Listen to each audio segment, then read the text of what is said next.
Well, you've been listening there to Russian President Vladimir Putin addressing the media at a solo press conference after wrapping up talks in Geneva with US President Joe Biden.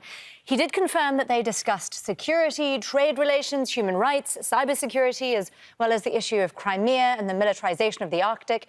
President Putin was clear. He says there was no animosity between the two men. And while there are still areas of disagreement, he's confident they'll be able to find some common ground within their pragmatic relationship. He described Biden as a constructive, experienced partner and says they spoke the same language. They had a frank and candid discussion. Well, let's bring in our White House correspondent, Kimberly Halkett, who's also been listening in. She's at those talks in Geneva. Kimberly, as expected, these were fairly wide-ranging talks. I mean, that's a lot to cram into just a few hours. And Putin did appear to be in fairly good spirits there. It does appear they covered a lot of common ground. And, it's important that we take into context there's still one more press conference to be held from the U.S. President Joe Biden in order to get the complete picture of what exactly was agreed upon in that room. But the takeaways from the Russian leader, Vladimir Putin, is that there are some news headlines that it appears can be reported, including that they appear to have agreed to return diplomats to their respective countries that had been expelled in this tit-for-tat expulsion of diplomats earlier this year. The timeline apparently still being worked out between the various government, not only the State Department, but also the respective agency inside of Russia. As well, it appears that the extension of the arms control treaty, New START, may have some discussions and consultations to extend that even further. And we also know that with respect to the issue of Ukraine, that it appears that, there was a number of questions about this, and there was quite a bit of discussion, one would presume, behind closed doors. It didn't appear that the Russian leader was that forthcoming on some of the concerns that the West has with respect to the military buildup along Ukraine's border. In fact, he dodged that, I would say, saying that he was just conducting military exercises and that this is something that is in accordance with international law. Kimberly, he was also confronted by several members of the media about Navalny and the opposition crackdown in Russia. But it seems he really didn't budge an inch and rather instead shared some of his own views about politics in the United States.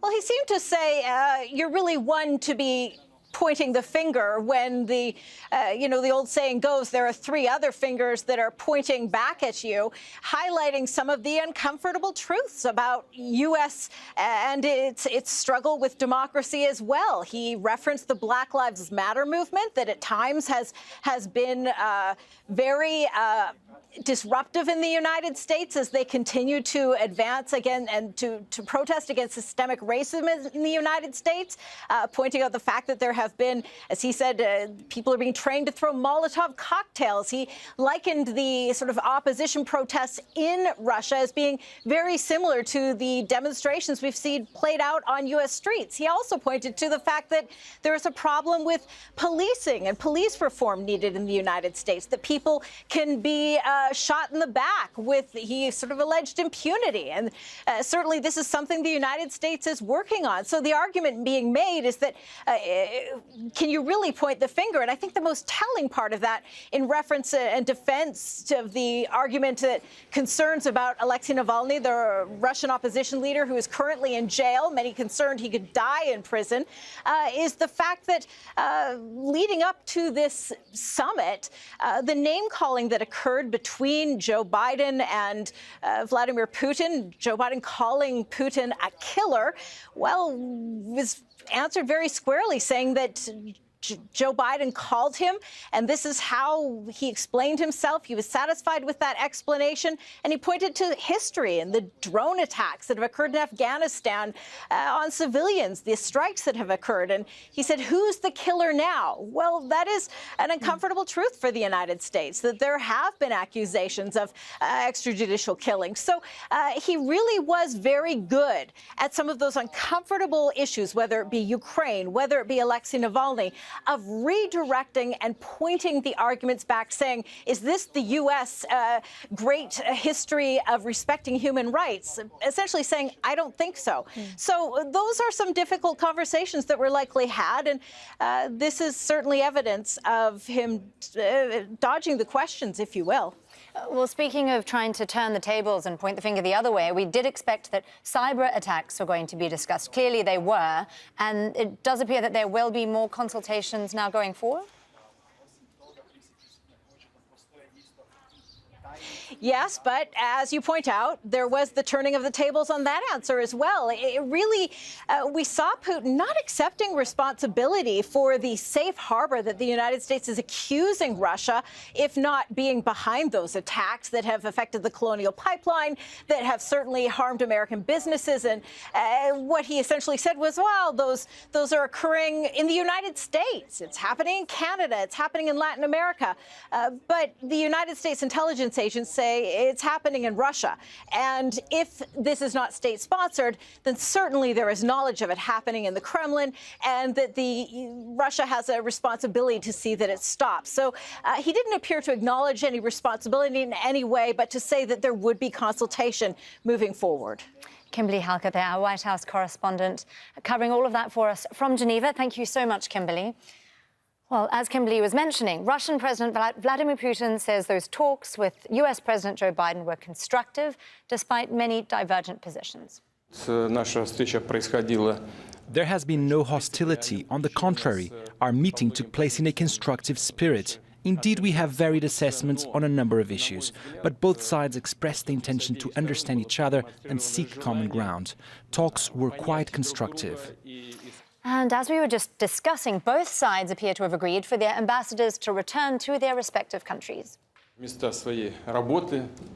With regards to the return of our ambassadors to their workplaces, the return of the American ambassador to Moscow and our ambassador to Washington, we agreed that they would return to their duties. As for the timeline, tomorrow or the day after, that's a technicality. We agree that our foreign services will start consultations on a number of issues. Well, let's now bring in our diplomatic editor, James Bays. He's been watching all of this from London. James, successful talks. It really feels like most things here went to plan. Yes, I mean, I think certainly there are some things that have been agreed, and certainly if you look at the very big picture, the strategic discussions moving on from New START, the nuclear policy regarding these two major nuclear powers, clearly we should all be a little relieved that they are talking about that and potentially going to talk further on that. And certainly in terms of the tone of the talks seem to have gone well, as they were described there by Vladimir Putin. But in that news conference, you very much, I think, saw the two sides of the Russian leader. You saw the diplomat certainly talking about Joe Biden as constructive, well-balanced, seasoned politician, saying he saw his qualities and his moral values, saying that they were frank and productive talks, and the talks went and were to the point in his view. That was one side of Vladimir Putin. But of course, when he's challenged on things, and he was on human rights in Russia and the opposition in Russia, he punches back. And a very different sort of Vladimir Putin with a long, rambling answer in response to that challenge about Navalny. Notice he never says Navalny's name, the man you have mentioned, he says in response to the question. And then comparing it with all sorts of ills, going back to Iraq and Afghanistan, right the way forward to this year, as Kimberly mentioned, to the January the 6th protests, talking about human rights in the United States and who is the killer now. And I think in some ways this is down to two different things that the Russians want out of these sort of gatherings. Yes, most diplomats believe Russia rather liked the last 4 years. It liked the chaos of the Trump administration. It liked the disunity among the Western allies. But there's something else that Russia likes, and that's being talked to and being at the top table. It likes being a permanent member of the UN Security Council. It likes the gravitas that President Putin gets with a meeting from President Biden. So the two sides of Vladimir Putin, and I think the two objectives of Russian diplomacy, which are somewhat dissimilar. Well, James, Putin also mentioned this glimpse of hope for mutual trust, but I noticed there haven't been any invitations to the White House or Kremlin for either man. Do we have a sense of where the discussions might go from here?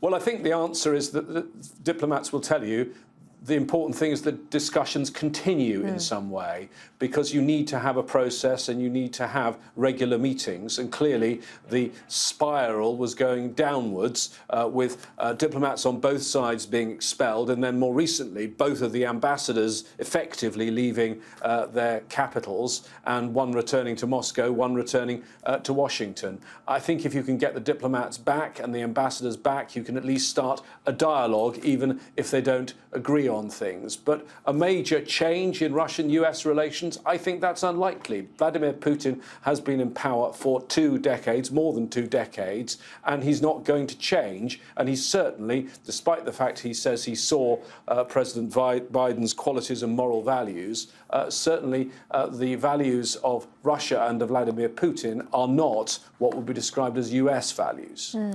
James, you've covered so many talks like these, but today we're seeing separate press conferences after these discussions, which is pretty unusual, right? Should we be reading into that? No, I don't think so. I think, I'll be totally frank with you, I think US officials, if they talk to you privately, will say they didn't want President Biden, who is a very, very experienced statesman, who certainly knows how to deal with these things in terms of a meeting face-to-face, but they didn't want him surprised by a cunning President Putin in a news conference. He is the oldest US president, and sometimes he has the habit of misspeaking. I think they thought it was safer to have separate news conferences and not in some way be ambushed. They also, I think, have the memory of what happened, and it was in July of 2018, so nearly 3 years ago, of that press conference with Donald Trump and Vladimir Putin. And certainly that was a news conference that we all going to remember. I remember covering it in Helsinki and really not believing the words in my ear as I listened to that news conference live. Remember on that occasion, President Trump sided with President Putin, disputing all of the US intelligence agencies that Russia had interfered in the US presidential election. I think that memory, even though it's a completely different administration, they could see the perils of a joint news conference, and that's why they went down this route of single news conferences. And we're having a little pause now before President Biden speaks to the press. I think that's probably because they're digesting some of the comments from the Russian leader, seeing how they're going to respond to some of the questions about some of the things he said. I think the protocol department of the US have done rather well out of this, getting the second news conference. It's always best to come second and being able to respond. And also, of course, President Biden, when he arrived here, he arrived second. And I think they were worried that in the past, President Putin has turned up at some of these summits late and left the person he was meeting standing around rather awkwardly. And so the protocol department, and they're the people in all these diplomatic gatherings who make sure everything is timed and choreographed to the second. I think the US might have at least won that diplomatic battle today. Well, everything very well choreographed indeed. Our diplomatic editor, James Bay, is there across that for us from London. Thank you so much, James. Well, let's now bring in Kurt Volker. He is the former US Special Representative for Ukraine negotiations, as well as a former ambassador to NATO. He joins us now from Bratislava. Kurt, so no breakthrough, but some success, especially given that both sides were really playing down expectations. Now, I want to ask you, as someone who's previously been involved in negotiations on Ukraine, what did you make of Putin's response when it came to that question? Well, I think that Vladimir Putin is essentially still continuing a narrative of denial, saying that Russia is really just a facilitator or a mediator in the conflict and not really the main protagonist in the conflict. And therefore, in a position to say, yes, of course, we support peace in Ukraine, meaning that he sees it all as Ukraine's responsibility. Well, there was also talk of the militarization of the Arctic. NATO, I imagine, will be watching all of that very closely. Yeah, I think so. And I think Putin was actually a little bit amusing here. He was welcoming people into Russian territory, saying, well, this is all Russian. There are territorial disputes over what is Russian and what is not in the Arctic, but saying that, of course, this is an important issue and Russia has territorial areas, but we are willing to cooperate.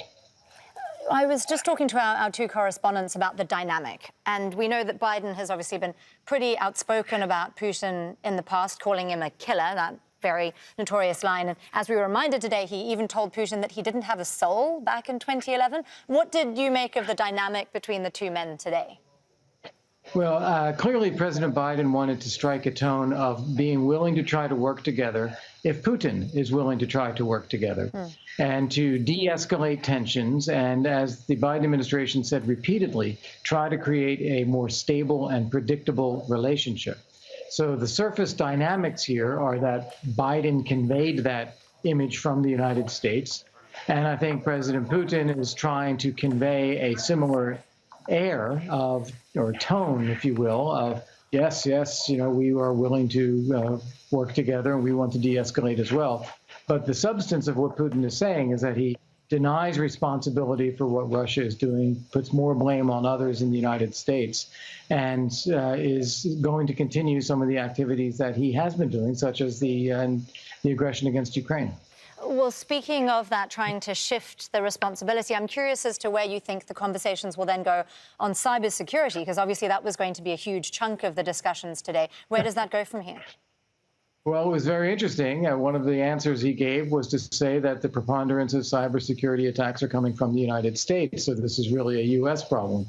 And I think what this indicates, again, is a denial of responsibility. If you know much about Russia, you know that groups don't exist and carry out activities without the Russian government tolerating it. And some of the attacks we've had against the U.S., including critical infrastructure, came from there. And Putin is clearly just deflecting that.